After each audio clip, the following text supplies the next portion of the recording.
ইয়াশনা যখন বিরাজের হাত ধরে মাহির জন্য কান্না করছিল তখন তাদের দেখে ইয়াশনার বোন আর বাবলু অনেক ইমোশনাল হয়ে যায়। তখনই অন্য ডাক্তারদের সাথে অঙ্গদও সেখানে চলে আসে। অঙ্গদের ভাই বলে, বিরাজকে দেখে প্রথমে আমার খুব রাগ হয়েছিল, কিন্তু ওর মেয়েকে আইসিইউতে দেখে আমার খুব খারাপ লাগলো। ডাক্তার আমাকে বলেছিল মাহিকে যদি এখানে অপারেট করা হয় তাহলে তাকে বাঁচানো যাবে না, কারণ এখানে এই জটিল অপারেশন করার মতো ভালো ডাক্তার নেই। এরপরেই অঙ্গদ বিরাজকে তার ভাই আর বাকি ডাক্তারদের পরিচয় দেয়, যারা সবাই মাহির অপারেশন করবে। অঙ্গদ বলে, আমি নিজেও একজন নিউরোসার্জন। ইয়াশনা অঙ্গদকে বলে, কয়েক বছর আগে তুমি আমাকে বাঁচিয়েছিলে, আর আজ আমার মেয়েকে বাঁচাও প্লিজ।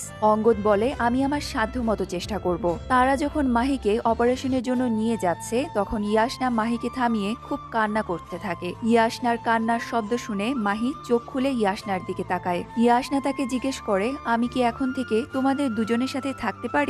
এটা শুনে মাহিও মাথা নেড়ে হ্যাঁ বলে। অঙ্গদ মাহিকে অপারেশন থিয়েটারে নিয়ে যায়, আর কয়েক ঘন্টা অপারেশন করার পর তারা মাহিকে বাঁচাতে পারে।